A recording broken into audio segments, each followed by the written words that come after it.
Hello and नमस्कार दोस्तों, welcome back. दोस्तों आज हम लोग बात करेंगे त्रिफलामसी की। त्रिफलामसी बनाने के लिए हमें चाहिए आमलकी, हरितकी और विभीतकी।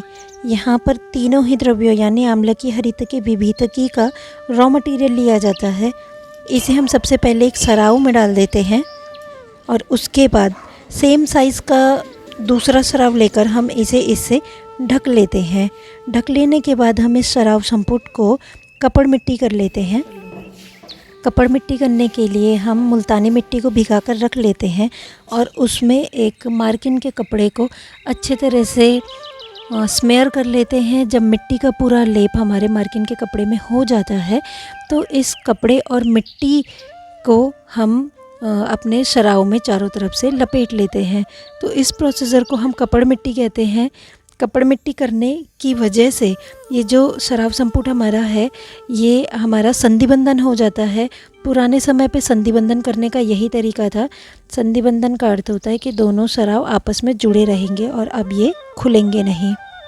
संधि बंधन करने का लाभ यह होता है कि जब हम इसे पुट देंगे तो ये कपड़े और मिट्टी के कारण आपस में दोनों सराव पूरी तरह से बंद रहते हैं, सील रहते हैं और इसके अंदर जो द्रव्य है उसमें बाहर की राख या कोयला कुछ भी मिक्स नहीं हो पाता है। तो कोई भी गंदगी हमारे सराव के अंदर रखे हुए औषधि द्रव्य के साथ मिक्स नहीं होती है, मिल नहीं पाती है और हमें साफ़ सुथरी अपनी मेडिसिन जो है वो मिलती है।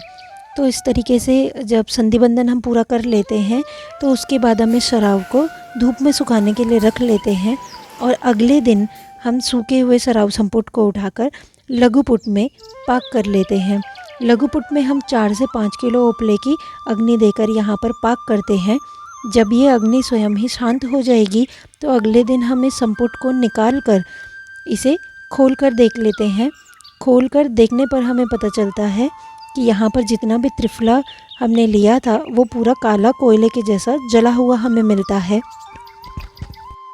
इस जले हुए त्रिफला को हम खरल में डालकर, खलव यंत्र में डालकर एक फाइन पाउडर तैयार कर लेते हैं। जिस भी द्रव्य की हमें मसी बनानी होती है, मसी बनाने में क्या किया जाता है कि अपने द्रव्य को हम सराव संपुट करके जला लेते हैं। तो ब्लैक कलर का ये कार्बन के जैसा, कोयले के जैसा हमें जो पाउडर मिलता है इसे मसी कहा जाता है। तो यहाँ पर त्रिफला मसी बनकर हमारी तैयार है। इस त्रिफला मसी को दंत मंजन यानी टूथ पाउडर की तरह दांतों में रगड़कर लगाया जाता है, जिससे दांतों में ब्लीडिंग गम्स और पस फॉर्मेशन का जो प्रॉब्लम रहता है, जिंजिवाइटिस का जो कंडीशन रहती है उसमें बहुत ही आराम मिलता है। साथ ही इसे उपदंश यानी गोनोरिया के व्रणों को ठीक करने के लिए भी यूज़ किया जाता है।